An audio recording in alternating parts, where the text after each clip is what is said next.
Hello Dabblers, JP here with another Kings of War battle report from a little event we had back in March. Now it's round 2, and winning round 1 put me against Matt Curtis. Should be good.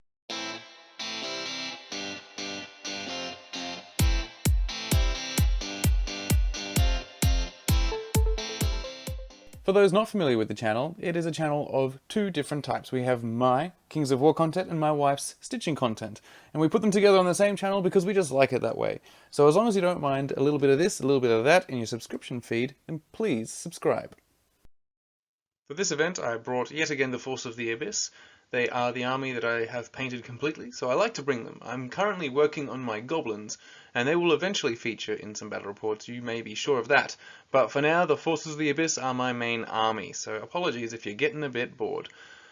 So for this army, it's quite similar to the other armies that I've brought in the various other battle reports in that I have a lot of the same kind of units, which, go figure, this is my first army ever.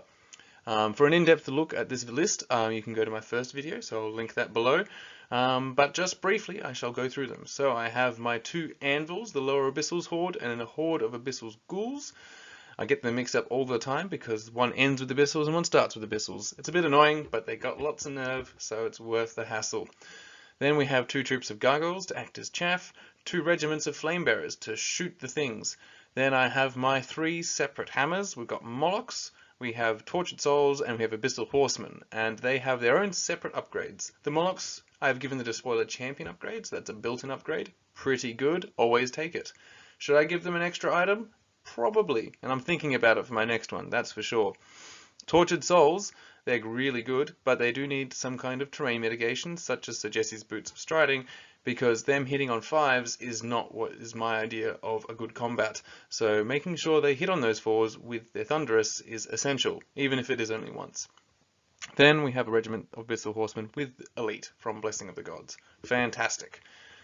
Now we have some of the support. So we have a Cronius, who is the chonkiest of the support roles that can come in the Forces of the Abyss. He can really hit quite hard, he can take quite a bit of damage, and he helps heal up everyone around him. The Abyssal Warlock does the same. He's not quite as chonky, but he can do it at a much lower cost. So I've given him Drain Life and Conjurer's Staff, so, you know, the first few rounds he's shooting his Firebolts, and then when things get a bit close, he's got the Drain Life to help tilt the combats in my favour. Then we have the Well of Souls. So this is actually my first battle report, well, a series of battle reports at least I should say, because I've still got the previous one where I'm using the Well of Souls. I've used Lady Olinda from the Age of Sigmar range, from the Night Haunts, and I've painted her up to be my Well of Souls. I've had it for a while actually, and she just works quite well. It's a beautiful model, and the Well of Souls is a fantastic unit that can just literally suck wounds off your other units and put it on the Well of Souls itself, but thankfully it has Life Leech 5, so it has a way of healing itself of those wounds. And then finally, speaking of wound transfer, we've got Zazuzu the Betrayer, who has the ability to bump his Lightning Bolt up to Lightning Bolt 8, and to do so he will be hurting your nearby units, a single unit that you select. But it is fantastic to just get that really punchy lightning bolt in, along with, as you can see, all the other shots that are in this list. We have the 20 lots of Flamebearer shots, we have 5 Firebolt from the Abyssal Warlock, and then we have 8 lightning bolts. All of that combined makes for quite a bit of firepower. So that is my list. It's pretty much a mixed arms Forces of the Abyss kind of army, and I think they do that really well, and I really enjoy having this disparate, being able to play in all the different phases, having this like a disparate list where I've got nothing leaning into anything too much, you know, not too much skew, I should say. But let's go into my opponent's list. So this is Matt Curtis's Empire of Dust, and so he brought them, and it said on the list, I've got it right here. It says Softened Slaves. And I asked, what do you mean by softened slaves? And he's like, well, this is the softened version. Here's the real version I want to bring. And he showed me a list. And as you can see here, it is filled chock full with enslaved guardians. But the one he showed me had even more enslaved guardians and less of anything else that was easy to kill. And by easy to kill, I mean there's not much easy to kill in this list. But at least this has some concessions. So, for instance, we have a Revenant's Horde. Not easy to kill, but, you know, not all that dangerous either. Then we have a regiment of Revenant Cavalry. which aren't bad with the suggested bits of striding. So they're going to hit with their thunderous charge at least once, but he says, and I kind of agree. I mean, I don't know the Empire of Dust all that well, but, he was like, I wouldn't take these. But because this event had a little prize for the best painted cavalry regiment, he wanted to bring it along just to be in the running for it. And fair enough, we'll show a picture. It's a pretty good looking cavalry regiment, the Revenant Cavalry. It's a combination of having the skeletal horseman kind of look, but they are on ice. So that's his whole basing theme for his Empire of Dust is, yes, there are Empire of Dust, but who had to say that the Empire of Dust was sand? Dust is everywhere, right? So the whole army is based on chunks of ice or, it looks really cool. And since mine has also looked kind of ice, I was a bit jealous of his ice. But it was good. It was like ice flows with maybe a bit of water in between. It looked really nice. So I've got some pictures. I'm taking pictures of the opponent's armies these days, just for everyone's viewing pleasure. Then we have a single Desert Swarm, a regiment of those, so that's just some good chaff. And then we just get into the meat of the army, which is 3 regiments of Enslaved Guardians, then 2 hordes of Enslaved Guardians, and then 1 horde of Enslaved Guardian Archers. So that's a lot. So obviously the Enslaved Guardians themselves, they're just, I think of them like ogres that are fearless and have life leech. So better ogres, right? They're a bit more costly, but yeah, they're just better ogres. And they can be surged. They're just a bit slow without that surge. The Enslaved Guardian Archers are amazing. Just the range they have and the amount of shots they can put out means that they really, if they want to target something, they'll probably bring it down over 2 turns. So they're pretty fantastic. Then we have the trio that always comes in every list, and that is the Monolith, the Soul Snare, and the Idol of Shobek. I mean every list, I mean every Empire of Dust list. Or at least people usually take, 2 of the 3 to fit whatever their army is. The Monolith is probably one of the most taken ones because for a nice low cost, it just gives you surge. It can surge something very well for a very long distance without line of sight, and that's all it does. But you have to do it at the start of your phase, so you can't really do a surge with something else and be like, oh, I think I need a little bit more surge, so the Monolith will do it. Or you can't use it to surge something that can then charge. So it's a bit restrictive in how it gets used, but usually it doesn't matter. Usually there's something that you've moved within 2 inches of something or 1 inch, and you're just like, I just need to surge this, and I need to surge now, and the Monolith can just do that. It can do that one for you, and free. And the key is that you remember to do it before you start doing everything else. Otherwise, you can't be like, oh, can I go back? Because yeah, it feels in a casual game, but when you're in a competition, you don't want to be like, yeah, sure, you can go back all those 4 dice rolls and just do your Monolith thing. But no, that never came up in this game. The next one is the Soul Snare. So the Soul Snare makes me jealous because it has Drain Life. I have Drain Life, but its Drain Life is way, way better. So it's obviously playing on the old Warhammer Fantasy's Tomb King's Casket of Souls kind of idea. It's got the souls coming out. It's the Ark of the Covenant from, the Raiders of the Lost Ark. So it's got all the souls coming out of it. But what the Soul Snare does is it has an 18-inch range Drain Life in terms of damage and 12-inch in terms of healing nearby units. So that is fantastic. And Drain Life is actually a really awesome spell, with the only downside being that it's so short range in general. Like for me, I have to get within that 6 inches of both my enemy and the unit I want to heal to make it work. And that can work, but it only works in those turns where the armies are coming together, whereas the Soul Snare can do it pretty much from turn 1, turn 2, and then just keep ripping into your units. And it has a lot of Drain Life, and the fact that Drain Life doesn't get affected by cover, doesn't get affected by stealthy, like nothing affects how well you roll with your Drain Life. It is a very powerful spell, and yeah, and also by bonus it also heals things, and so it just helps the whole army grind, but it also helps put on a whole load of damage onto something, and then another unit can then hit it and take it down. So the Soul Snare is just very, very good, and I do wish Drain Life was better for all the other armies too, but I understand why it can't be, but because it's too good a spell when it gets that good, and thankfully the Soul Snare is a unique unit, so if it wasn't, I'm sure Empire of Dust players would have triple Soul Snares, and we'd all be complaining a whole lot more. Now, the last of the 3 units that's very interesting is the Idol of Shobek. So the Idol of Shobek's kind of your walking god statue, your big Egyptian statue walking and giving life and going around taking heads. And it's got a whole bunch of good special rules, but the key thing is it's like a giant, but it's not like a giant because it's on a smaller base. It's defense 6, it's fearless, it's got iron resolve. No, I don't think it's, yeah, no, yeah, it's fearless. It's got iron resolve, so it heals automatically if it doesn't get killed. It has heal the spell, shambling. It's a very fantastic unit. Obviously, it's got high crushing. I mean, of course. So the Idol of Shobek is a great unit as well, and he really fits well into this. I mean, he's not really casting heal all that much, but you know, it can heal a unit in a pinch. Now, finally, we just have the two other sources of surge within this list, and these are the Revenant Champions. So we've got two of them here. We have one that's moving around a bit faster on the Undead Horse and has a Blade of Slashing just to help contribute to some combats, I imagine. And then the other Revenant Champion just with surge. So yeah, it's a mobile-ish list. Everything's not super slow. It's not the slowest Empire of Dust list, but it's not the fastest, because obviously we're still reliant on the speed of those Enslaved Guardians. But with enough surge around, that when things get close, suddenly you never know where these Enslaved Guardians are going to go. They're going to slide sideways. Who knows? So yeah, seeing this list, I haven't gone against Empire of Dust all that often. I think up until this point, I've only played them 2 times. So once at just a casual game, and then one time at CanCon, so I recorded that one. And that CanCon list, Empire of Dust, was very different from what this is, you know, because that didn't have Monolith Soul Sneer.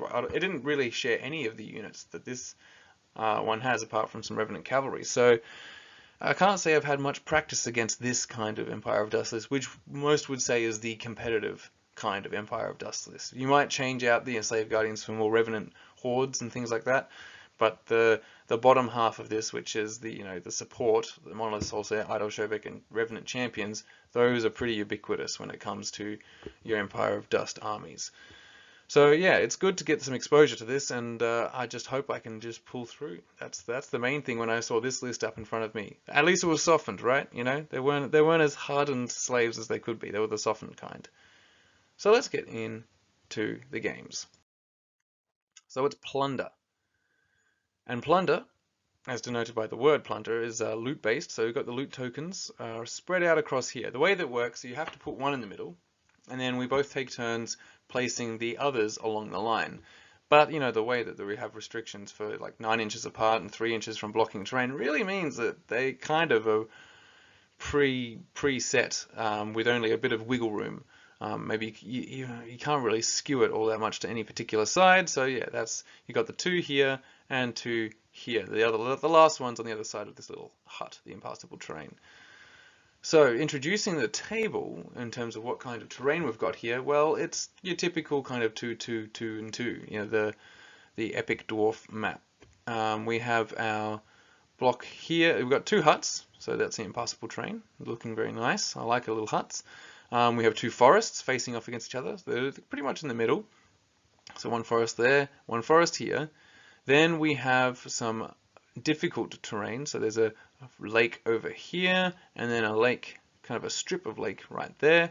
Then obstacles, one's jutting out from this leftmost hut, and then we have another obstacle right in front of my army right there.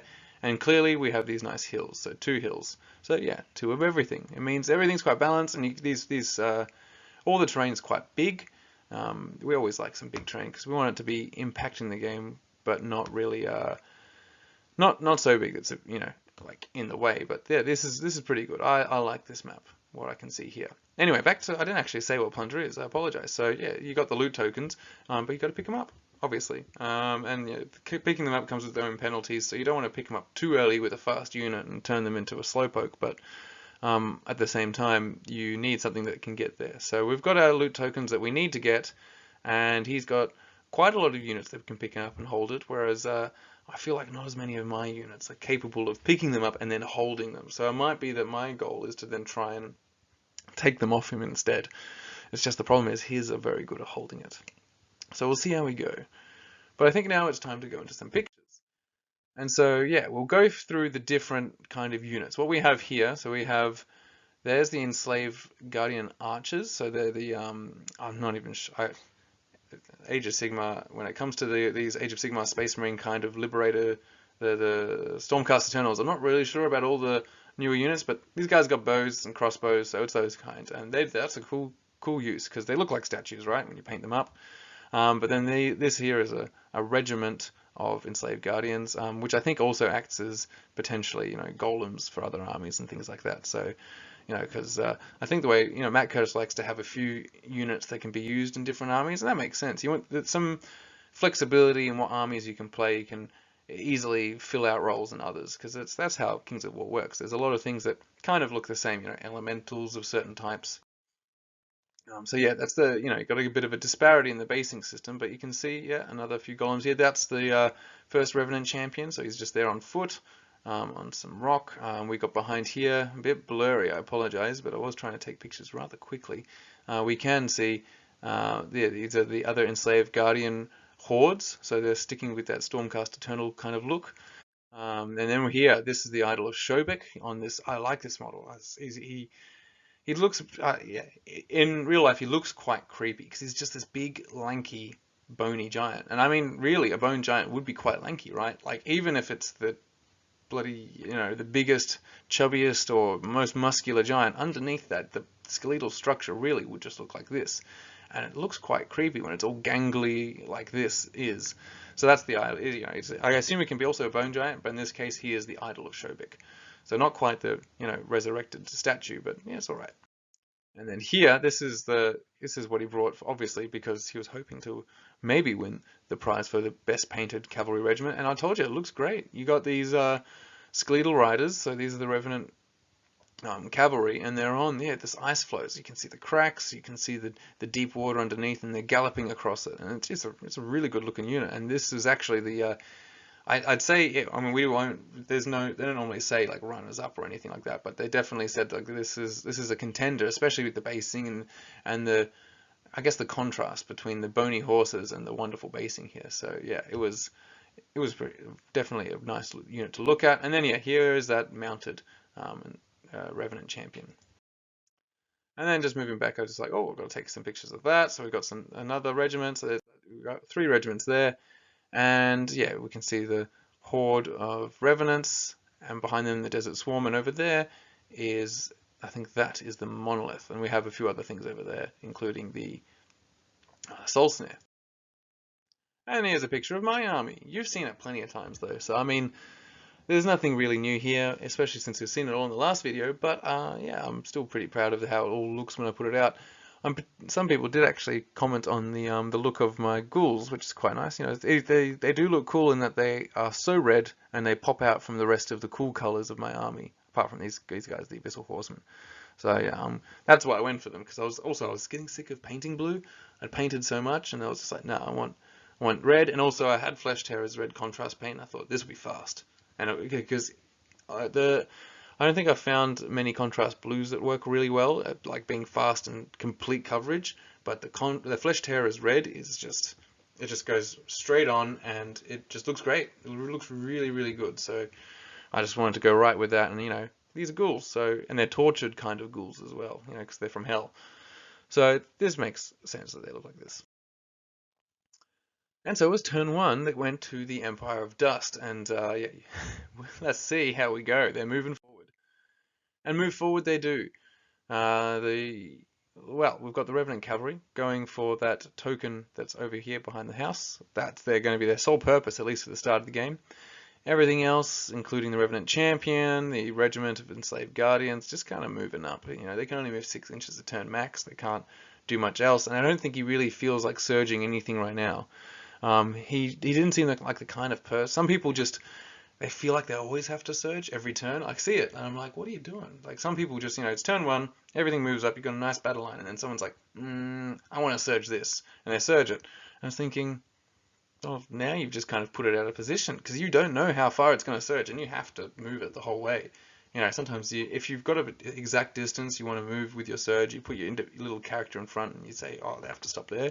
That's smart. But some people just surge because, trigger fingers. They just want to push something forward, and I think I sometimes wonder how that works.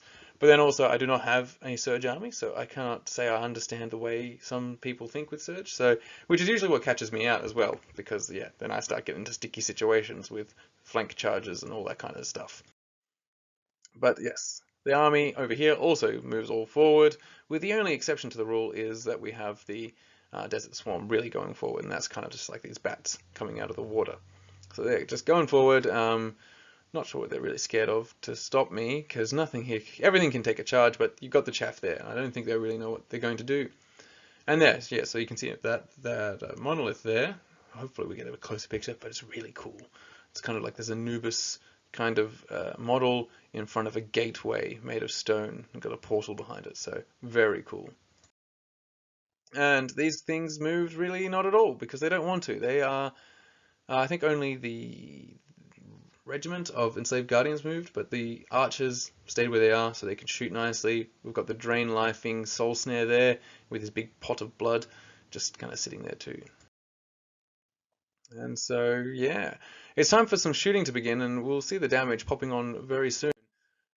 This is indicating that this is the whole real fire battery here, and they're just firing down and do quite a hefty amount of damage to my abyssal ghouls, but that's okay, that's kind of what they do, they take damage. And yeah, we'll just take some even more shots, and that was it. There's not much to report, so it's turn one for me, and now I move forward. And I didn't want to move forward all that much, and you can see that right here. Like, you see, I just moved up to that obstacle. I didn't want to jump over the obstacle, but I'm still not sure what I wanted to do. And then I moved everything up here. Yeah, really, what is there to say apart from everything went up? What I am doing, you can tell, is trying to look after these gargoyles. I'm not trying to throw them away too early. I've got this forest to contend with, and I'm wondering how the Molochs can really navigate this forest and get through it. Because, yeah, there's a whole lot of stuff on the other side I want them to get into, and I'm thinking, as I started all this movement, I'm like, should I really put them here? Was here the best spot? Maybe I shouldn't put them out here. But last time I put the Molochs out too far, and they don't do well without some kind of inspiring. But, this is the situation I'm in. Maybe I need to put them out there with the Well of Souls, perhaps, but this is what we got to do, so we'll do it. Over here, I'm trying to get out a bit further with my shooting because I see his whole shooting battery. I actually deployed these with the idea because I was looking at all the different things to shoot at, and I'm thinking, what I really want to shoot is his shooting. But the problem is, what I really want to shoot is nothing, because nothing here is really shootable insofar as nothing has a profile that is amenable to my shots. Piercing one shots doesn't matter much when you've got all this defense 5 around and you're fearless, so I can't even wave or anything. But what I was hoping, because I was looking at some of the profiles, and even though the Soul Snare is stealthy, it doesn't have actually all that much nerve or anything like that. So you put a couple of wounds on, I would just like to get rid of that. That would be really good. But yeah, so this whole fire team was initially now going to take on this regiment of enslaved guardians, because that's easier to get range on. Because you can be sure he's going to try and keep the Soul Snare out of range. And so that denotes some of the shooting that was going on, and is, I think, solely from Zazuzu. So 3 damage on them. Not bad. Them being the Desert Swarm. So it's down to turn 2. So Matt Curtis continues his march and pushing across, and yeah, the injured Desert Swarm slinks back, doesn't want to get shot anymore, and I think it's coming back here just to get healed. While we have this enslaved guardian getting onto this token, so they're already there. Great, not good for me. While everything else is just moving up, but they don't want to get over the hill. Not that I can really hit them, because I don't have anything all that fast, but they just don't want to get over the hill just yet.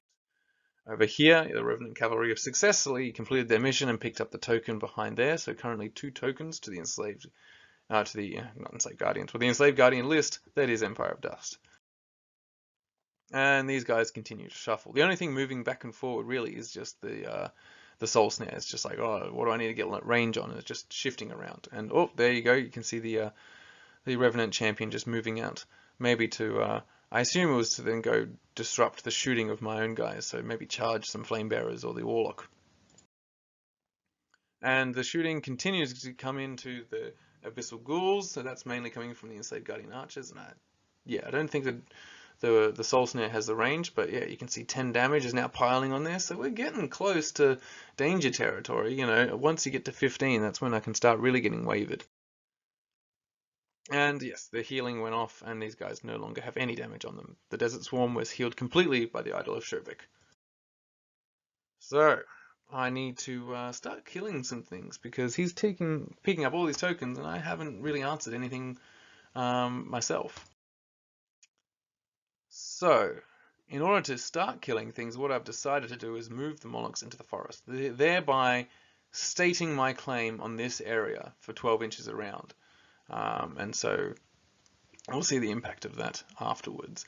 Everything else, though, is kind of still just sitting here because this obstacle, do I want to get across it? I probably should have just pushed forward, but also I can't take a multiple charge. Like if we bring in the enslaved guardians and the idol Shobek together, that's a bad time. And it could also come in with a regiment too, because these hordes, they're big facing. So these three of these units could easily crash into one of my hordes. And this horde definitely, now that they're on 10 damage, can't take that much more hits. So I kind of want to hold back, but I think, yeah, I'm getting punished for it because there's a lot of range coming from this Empire of Dust. And over here, these guys have now moved up completely, so that all of this is now in range of the enslaved Guardians regiment. So I can at least take that out and then move on to the rest of the stuff behind. Maybe the enslaved Guardian archers, who knows, or just start shooting into the rest of the army. But yeah, we'll see if all this firepower is enough to even put a dent into just some enslaved Guardians. And so that's what we're seeing here is 2 rounds of different damage. So I was close enough here to I need to do some shots here. I don't think that was drain lifing. No, it probably wasn't from the Abyssal Warlocks. I think it was just regular shooting. While the rest of the bolts that were in range of the enslaved Guardians went into that. And I did 8 damage, but still didn't manage to get rid of them, I think. Which is a shame. So that was it. I tried to kill some stuff, and now, well, we'll just see if I can hold off from being charged just for one more turn while I try and sort myself out. And so the Revenant Cavalry, now they've picked it up, even though they're slower, they are trying to get around this obstacle and contribute to the game. And that's a bit worrisome because, they're not the most powerful on the charged cavalry, but they're still nasty in a flank, that's for sure. And so I got to keep an eye on those. And the eye that I need to keep is the fact that it's coming into my Molochs, which are nice and expensive and have a big base, so it's going to be hard to stop it. I've got my gargoyles here, but they'll only be able to stop for a round, so yeah, I'm not sure how I think about this. I wasn't sure, it makes sense it's going to keep coming around, but thankfully at least they're only speed 5. But they need only drop it, and then if they can speed, they just drop the token.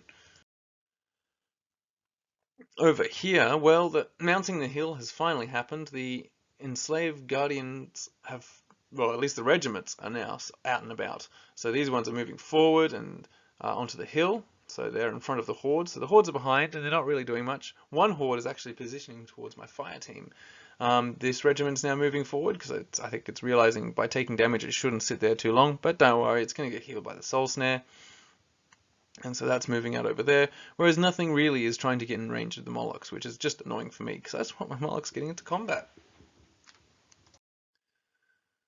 And these guys are getting ultra close now, because we've got a bit of a surge going on, because remember, this lad here has surge, so he's surged them forwards, and yeah, so that means next turn, definitely into charge range. So I've got 1 turn to take them out, and so that's what I need to do.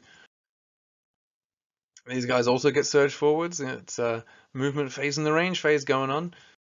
And this is the worst part. Now I'm getting soul snared, and you can see the soul snare went bonkers. Look at that. I think maybe even the enslaved guardian archer's gone there too. But in the end, 9 damage was dealt to this unit. And once you get to that high damage, the 13, 15 flame bearers really just can't hold their own. And so yes, they are now wavered. So I'm half my shots down, and I don't think I can take. If I didn't get those enslaved guardian regiment first, it's probably not going to be enough with just one of them. So it's really annoying. And yeah, just to indicate from whence the shots came. But I mean, we all know there's only these. There's nothing else shooting at me on this battlefield. So yeah, hopefully I can still shoot them enough. Otherwise, I've lost this one and this one when it comes to flame bearers. Poor guys. Turn 3 for me. So it's now time to get cracking. And so, how did I get cracking? Well, it's not in the best way because I'm starting to lose my nerve. That's for sure. So I've decided to, with the wavered guys, move them back, and I've moved my Abyssal Warlock forward so that he can use his Drain Life, which is a bit better than his Firebolts, insofar as it can heal some things. Maybe it can heal these guys, and these guys will shoot, these Flame Bearers that are not damaged will shoot those Enslaved Guardian Regiment as well. The Gargoyles have moved forward, and this is, again, where I've used the Gargoyles again too early. I've moved them forward to keep my Abyssal Horsemen safe, but from what? From what am I getting keeping them safe? My gargoyles were perfectly fine back here behind the Abyssal Horsemen, where they just couldn't get shot by anything because they were hidden behind height 3. Now I've put them out here because I'm protecting from something. I can't really tell you what. And yeah, now I'm just it's just dumb because these guys, anything can shoot them, and I think of all the things the Soul Snare will want to rip into them because it's the best value in terms of being able to heal something, because you want a damage in order to heal, and this will give you the most damage for the spell if he's not worried about killing anything else. So I just shake my head when I go back to these battle reports, and it's always to do with the gargoyles. And then I've also got a double charge over here, so I've sprung forwards to take on that regiment of enslaved guardians. So with both the tortured souls and with the abyssal ghouls. So the idea is, I'll hit them, I'll crack them, and I think the plan was hopefully to then move backwards off the hill so they can't see me, or at least not those ones can't. So that's the plan. Jump forward, take them off, and then get away with hopefully without repercussions. But we'll see. It should be enough, right? Because you got these tortured souls. They're going to be wounding on 3s. That's pretty good. 18 attacks, half 9. So, I'll get 6 damage through. That's a good start. And then whatever the abyssal ghouls get in, maybe 3 damage from their 25 attacks. That's pretty good too. 9. It's pretty. It's getting. I could roll at least high once, and there's no inspiring nearby, so I could very well do it, but we'll just have to see. And then over here, I've just repositioned some of my other units, just ready to get into some of the other combats, because I still have to worry about the whole rest of the army that's over here. So hopefully I've got some more pictures. Yeah, we just got, yeah, there we go. So we just have a nice picture here. I should have just gone through the zoomed in pictures, and then I didn't have to talk about them so far away. So now you can see on this side, I've moved up my Molochs just to get a little bit further in. I finally surmounted this obstacle to get over and get into the fight, because I don't want to have these guys flank exposed completely to all this stuff. Not that there's anything that can take advantage of this flank, apart from, I guess, maybe a desert swarm, but who cares about that? But yes, I want to get through here. But I could tell that I was worried about the Revenant Cavalry, if they drop the token, and these Enslaved Guardians, so I've put these Gargoyles here just to protect my Molochs. Because yeah, these guys can move up. They could get surged. This guy's right here, and he can just gallop in, surge, and then bang. I've got a flanking regiment of Enslaved Guardians, so don't want that. And so the fights get going, but I do have my Zazuzu here capable of doing some kind of shooting damage. And I think instead he was going to do a Bane chant, but chances are it failed. No, it didn't. No, that's not what happened. I think he might have lightning bolted that dude. He's gone. Yeah, some kind of damage occurred there. So he's gone. More damage has been done to these. Only 7 though, so the Enslaved Guardians are not gone. The regiment that's coming for the doom of my flame bearers, so that is very unfortunate. Over here, well, I did say I'd do 9 damage. I did 8 damage, so it's not the worst, but it's definitely not going to be enough because they stuck around. And now it's turn 4, so I really should warn myself when I know that the next turn's coming, so I don't just end up talking here on the turn 4 slide. But it is turn 4, and now all the fights are happening, so well, look at it all. It is a real debacle, that's for sure. We have down here, Revenant Cavalry into the flank of my Well of Souls. Shouldn't have positioned it that way. That definitely should have faced it. But yeah, he decided to drop it, run across, and hit that, and then send. So yeah, we've got Revenant Cavalry into the flank of the Well of Souls. It should be able to survive it though. It's pretty survivable. But we also have the Enslaved Guardians right into my Gargoyles. So at least I kind of protected something, but I was protecting things in the wrong way. So next time, position things a bit better, JP. Do better with that. The Molochs taking a charge from the Revenants, just not cavalry, just the Revenants. They are hindered though, so I think the Molochs should be fine. And then over here we have the Abyssal. See, I always get them mixed up. The lower Abyssals. They're getting hit by the Idol of Shobek. Why do they have 12 damage on them already? Well, it's because I've been ripping into them with Zazuzu from all his lightning bolts. So I don't think they're going to last long either. So this is the downside, obviously, with Zazuzu is, yeah, you can keep ripping into your own units, but that means that unit is less and less helpful across the game. And these guys do regenerate, but I think I was rolling pretty poorly with my regenerations. On the other side, well, yes, I didn't manage to destroy that regiment, and so for my trouble, and because I am now visible by being leader points on the hill, I get charged here with the with the enslaved guardians, the horde, as well. And I think these guys are also countercharging as well, the regiment. So I'm getting a regiment and a horde countercharging my tortured souls, and then we have the horde of other enslaved guardians charging these abyssal ghouls. So that's all the enslaved guardians now into combat. Fantastic. And yeah, the idol Shobek's not helpful either. And then on this side we have at least no more of that little dude there, the Revenant Champion, but it doesn't matter because he has all his other units ready to shoot. And over here, yes, the combat happened. I tried to stop it, I tried to shoot them, but it just wasn't enough firepower to stop them. And so now we have to deal with the consequences, which is getting smashed in the face by these enslaved guardians. And as I said, with my premonition, putting these guys out was a bad idea, the gargoyles, because they just invited being shot. And so they did. They got shot, I believe, with the soul snare, 4 damage. Now they're wavered. And, well, where did my flame bearers go? Well, they were actually just touching the hill, just a bit, because, you know, obviously before I was moving them back, they're 2.5, so I couldn't quite move them back any further, and they got shot off by these buggers, the enslaved guardian archers, which will take advantage of anything. So they shot them off, even with cover. So there they go. They've lost them too. So not a great start there for the flame bearers, and these guys take 4 damage. But you know, 4 damage on flame bearers, they can handle it. Over here, well, as I said would happen, we lost the abyssal ghouls because they just took too much damage from all that shooting already, and now at least the tortured souls have managed to survive their double charge, which was surprising, but they did. Over here, the lower abyssals are getting smashed by the idol Shobek, now up to 21 damage. But they survived, so therefore there must have been a double 1 associated. So the first double 1 of this game, in my favor at least, and I certainly needed it. That's the reality, unfortunately. And then here, 13 damage from the Revenant Cavalry from their flank charge, which is quite considerable, but dash 20 is quite good. So unless you can roll it twice 7, I'm okay. And I was. But the gargoyles weren't, and they did enter the abyss once more.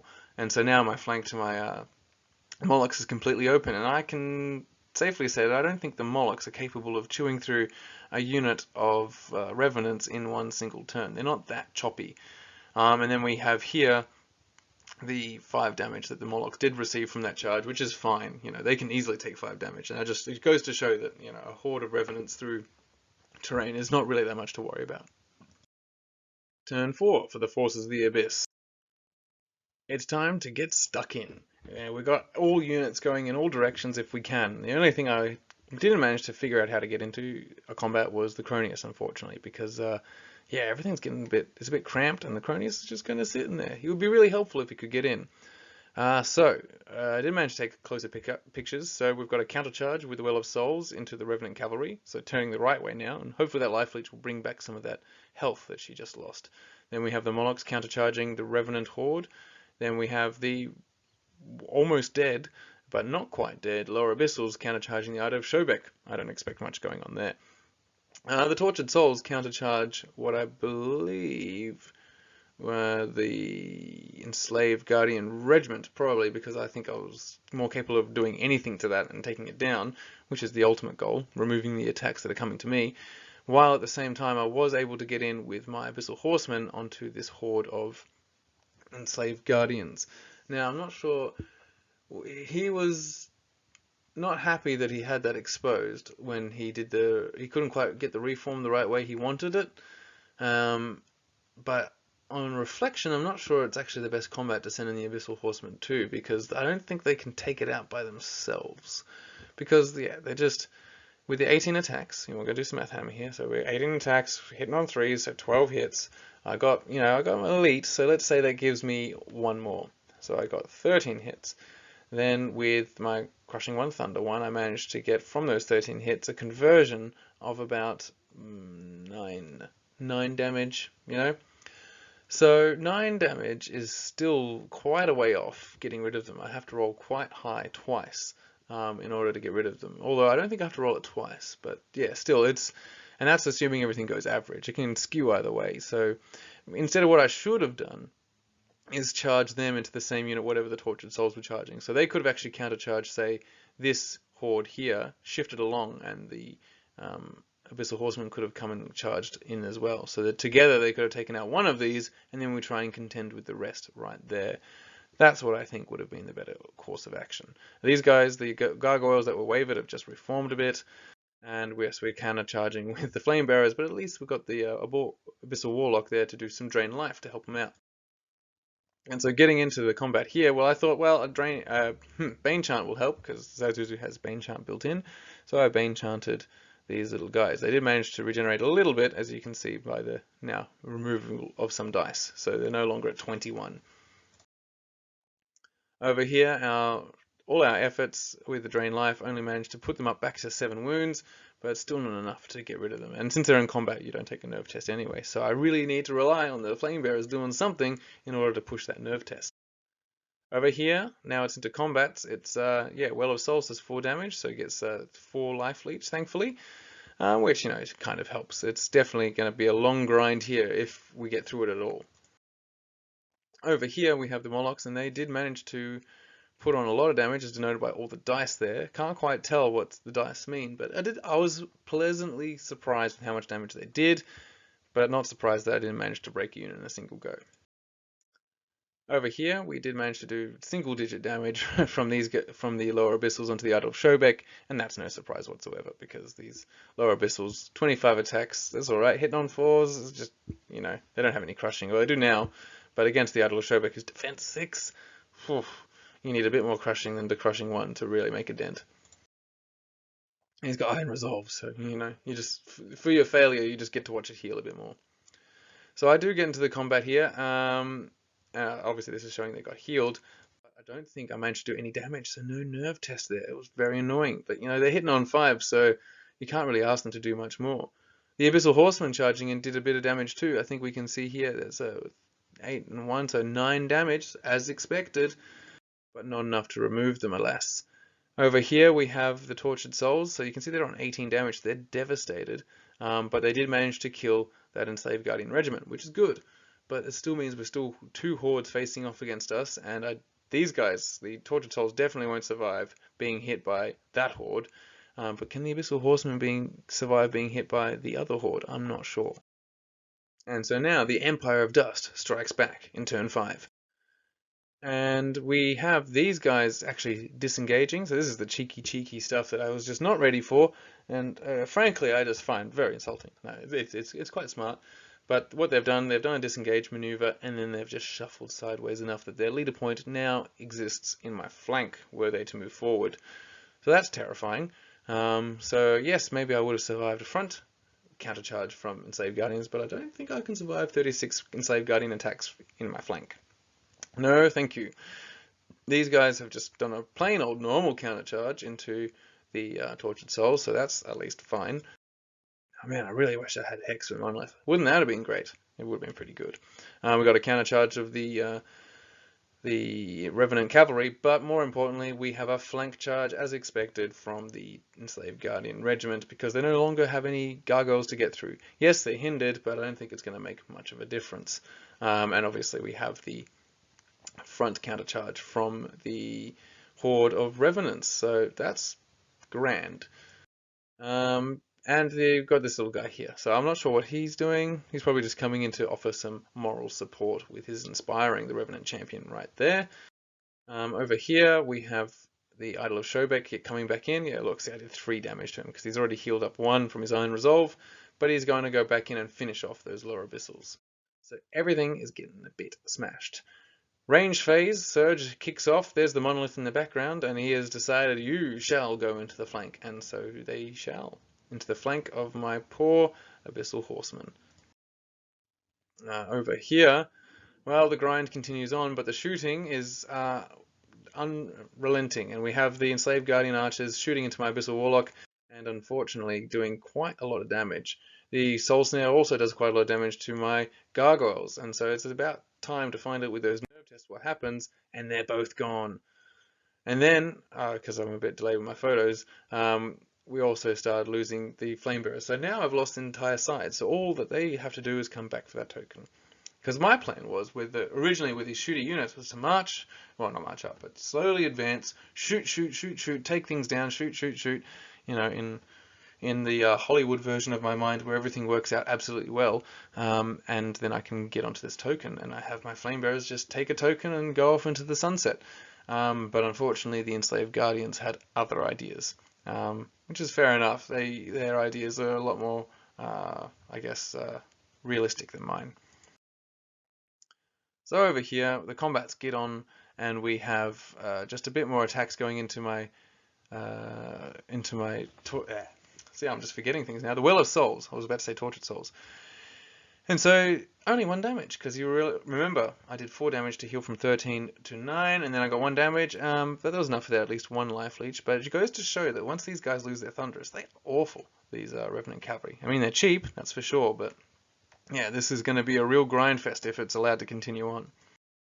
Over here, though, the poor Molochs take 22 damage now. Well, they're up to 22 damage. How much they took? I think they only took 5 last time, so yeah, it was a whopping 17 from all of this combined. These guys no longer hindered the horde of Revenants, and then, yes, the regiment of Enslaved Guardians, and this flank is just never a good idea. But in another stroke of luck that's just trying to keep me in the game just somehow, I managed to get a double 1 here, so these guys are still in the game. Good on you, Molochs. But no, this has nothing to do with my playermanship. It's just the fact that I can call on the dice gods sometimes to help me out. Not for the attacking part, but at least for the getting punched in the face a billion times part. But they didn't want to rescue my Lower Abyssals, and frankly, I don't mind. You know, they can take the Lower Abyssals if I can keep my Molochs, because the Idol of Shobek made short work of them, and he's almost fully healed up. So all I've got left to face off against him is the Cronius, who has at least got the crushing power to get through the armor, but he doesn't have so many attacks to take him down in one go. So we'll just have to see if he's got the ability to take on the Idol of Shobek in one-on-one combat. Meanwhile, we have seen that there's the demise of my Abyssal Horsemen. They are gone too, because a flank from a horde of Enslaved Guardians is never good, and the Tortured Souls are gone because they just didn't have that much health left anyway. So yeah, it's this whole right flank has just disappeared, and that's not good because it was quite a lot of expensive stuff. So yeah, what I should have chosen for shooting, I'm not sure. Should I have kept all my firing stuff closer to me? Probably. I should have tried to compact my army perhaps and just let some of the Enslaved Guardians wander around by themselves and then focused on something else. Of all the things that were probably worth shooting, maybe I should have just been shooting the horde of Revenants, because then at least I could be chipping away at that quite reliably and then get into it with something to attack. But you know, these are the musings of a man who has been crushed. Yeah, and this just shows the side of the battlefield of which I have no contention over anymore. But at least on this side, there are still some things going my way-ish. At least the Molochs are still around, and with their regeneration, they may very well become undevastated and get back in the game. So with that, and the torture, and the Well of Souls, and the Cronius, I might be able to pull through with a few things here. So that is the plan. The plan is to try and fix up all of this in 1 turn, 2 turns max. And so that's what I do. I get a flank charge in with the Cronius. I think, well, I could heart fight this big bone giant man, but I just don't have the time. I need to get rid of this horde of Revenants, and a flank charge is too exciting, so off he goes. He's got Strider, so he doesn't care about obstacles. Isn't that nice? Then we just decided that the flanking of this Enslaved Guardian regiment has to end, and so the Molochs get going on that. You can see they've healed up a mighty amount, and so they're no longer devastated whatsoever. I think that's now they're down to 14 damage, which is pretty good. Then over here, yes, the Well of Souls goes back in, but that's it. And then over here, the single Zazuzu, the only warlock now remaining alive, has decided to take on a new mission, and his new mission is I must kill this desert swarm which has a token on it. That's all it did. It moved up and grabbed the token. I forgot to mention that, and ran away with it. So it's his now purpose to go kill it. And this was the only picture I took, so I've added some extra explosions to show what happened, because I was just obviously rolling away. And yeah, I managed to get rid of both of these units. No surprise here, because obviously a flank from Acronius is never a good thing, and they've already taken quite a lot of damage. But yeah, Revenant Horde, gone. Enslaved Guardian Regiment, gone. The Molochs are free, the Acronius is free. Now what do I gotta do? Well, it's turn 6 for the Empire of Dust, and now it's up to him to bring it home. Here's an overview of the battlefield. You can see my combat reforms that I did over here.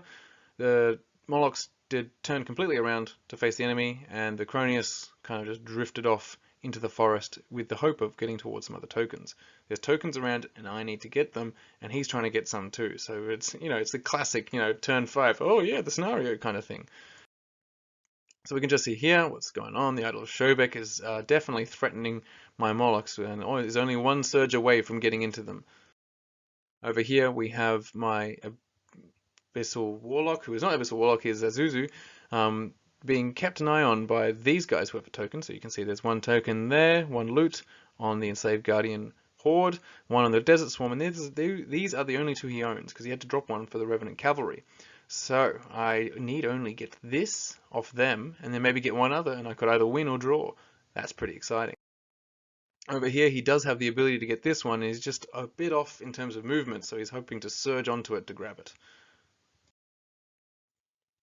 And Surge is the name of the game when it comes to what happened here. So the Idol of Shobek got surged in, completed his charge, and killed them. So they're gone. That's it. The Revenant Cavalry really not doing very well against the Well of Souls, that's for sure. So, as planned, I sent the Cronius off to get one token, and I've charged in with my Abyssal Warlocks, Azuzu, to take out the Desert Swarm, hopefully. I mean, he's only got 5 attacks, but 5 attacks could be all I need. I just need to roll a little bit high. So that's the plan, is just take this one, take that one, and then it's a draw. That's it. That's all I've got. But unfortunately, I didn't manage to kill the Desert Swarm, so those tokens remain there. So it's up to turn, if I get a turn 7, that's where I can try and bring that home. So I've got one token, that's good enough. And then if I recall, he surged too far over his own token, the other token in the distance when he was doing his turn. I just didn't take a picture of it, but he rolled a surge and got like really high. So just the Enslaved Guardian Regiment kind of just skipped right over it. So there was this one turn where I was like, oh, I could do it. I could. And that was the idea. So if I can't kill them, what's my backup plan for turn 7? Well, this Well of Souls decided to disengage and get around here. It didn't get damaged last turn at all, so it's actually had an ability to get around. And so I thought, well, what I can do is get over here to try and get to that token. But yeah, that's the idea. If I just turn and fly right there, non-stop, and pick it up. So then I'd have at least those two, and then maybe this one. But these guys could get destroyed by all number of things. But that was the plan if there was a turn 7. And we roll the dice, there wasn't a turn 7. It was that was it, and turn 6. And then I didn't actually see, but if you probably can't see from the clock, but you see a lot of zeros there. It was I had 6 minutes left, and I think Matt Curtis had 30 seconds left. So yeah, very good it didn't go to turn 7. Not that it would only have been me trying to hope that I can kill this and do other things. All he needed to do was just move around to make sure he got other tokens, but no combats were going to be done, that was for sure, in that 30 seconds left. But no, it ended there, and it was his victory with the 3 tokens that he held by that point. No, just 2, so it was just 2-1. So it's nothing crazy, but a lot of my army definitely got decimated, whereas he still had so many hordes of different things. So yeah, it was a really good game, and I learned a lot about the Empire of Dust again. Every time I play them, now these different lists teaches me a lot. And what kind of things did it teach me? At least things that I can learn. And so that's why we have this new section. This is the section about what I've learned, or at least what the game has tried to teach me. Because someone in the comments for the last one said, well, technically, all of us never really learn these things when we get to see them. It takes a lot of, and it takes a lot of times for these things to come through. So some of them are kind of similar. And I've called them the rules of Panathor, because these are the rules that I should learn. Not necessarily, but they are the rules. Whether they can learn them, who knows. So the first of them is don't ignore the flankers. So that's been familiar so far, and that is these Revenant Cavalry. I didn't really ignore them per se, but I definitely didn't turn anything to face them and keep them back. Because if I just turn the Well of Souls, maybe that would just keep them a little bit back, but I didn't. the next one was to properly use the Will of Souls. And so this is an example where the Will of Souls was kind of on the side. It just acted as a bit of it just grinded away. But really, it wasn't doing what the Well of Souls does so well, which is just absorb all the wounds. Save the Molochs from their desperate situation. Maybe help the tortured souls come back a bit, or well, it couldn't do anything for the Abyssal Horsemen because they did all right. They charged in, but they just got a flank charge, so they were gone in an instant. But that's what the Well of Souls should be doing. It shouldn't be acting as a babysitter for my flanks, and so maybe just putting it there was a bad idea. It should be more central to my army so that I can threat project from there.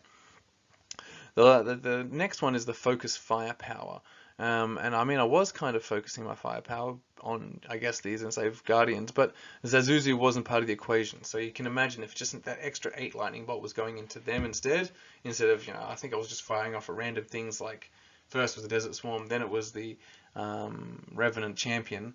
That just wasn't as good a use of that firepower if I had really concentrated it. Now the problem is I need to spread out my warlocks to get that inspiring all over the place. So it's not so easy to have all of this able to shoot at the same thing, but I think the fact that I had these guys spread out so far over here wasn't so good. Yes, I wanted to get this objective over here, this loot, but perhaps having them so separated meant that, and opposite the other shooting, perhaps that was a bad gamble in terms of maybe I could shoot them just because they have much greater range. And then finally, it's protect the Molochs. The Molochs need protection. They're the defense 4, and they're expensive. At least the defense 4 of the Tortured Souls is mitigated by the fact that they're fearless and they're cheaper, quite a bit cheaper. Whereas the Molochs aren't as cheap, aren't as fast, and they're much bigger base size, makes them a lot more liable to being attacked in flanks and stuff. So, yeah, I tried. I used the Gargoyles to protect them a bit, but really perhaps they just don't do very well on the flanks like this. Maybe something else needs to be out here and taking some of those hits. So how I position my army, maybe I shouldn't have both my hordes right in the middle. Maybe one horde should be in one place, one horde the other, and then the Molochs in between. I'm not sure, but these are things I need to think about when running these Molochs to make sure that I get their maximum value, because they are expensive. So that's the video. Yeah, we have one win at the start against the Ogres, and I've lost one now against the Empire of Dust. So I've got one more game left, the last game of the day, and that's the hardest one. It's you've already had all the games. You're low on blood sugar. I mean, I'm trying to make use of the fact that the shop has a nice refrigerator stock full of all kinds of drinks. But they only get you so far. But at this time I did pack a sandwich, so that was essential. Managed to munch on a sandwich while I waited, because you always think, oh, I'll just go in between rounds, I'll just go off and get some food. But going off, getting the food and coming back, that's about 20 minutes. Very rarely do I have 20 minutes in between rounds, because I'm taking all these pictures. My games just don't go that fast. Maybe I should just stop taking pictures and maybe just remember the battles from my head. But I think I enjoy going through my own battles because it helps me improve as a player very slowly through the repetition of seeing my mistakes in high definition photos, and I think it helps everyone else just see my mistakes so they can learn from them in my battle report. So anyway, this battle report is now done, and if you liked it, give it a like. If you've got any suggestions for how I should play my army, or if you just like certain aspects of it or things that you didn't like, please let me know in the comments below. And if you would like, give us a subscribe. We are a weird channel, but we'd love to have you. Otherwise, see you later for the next one. Bye!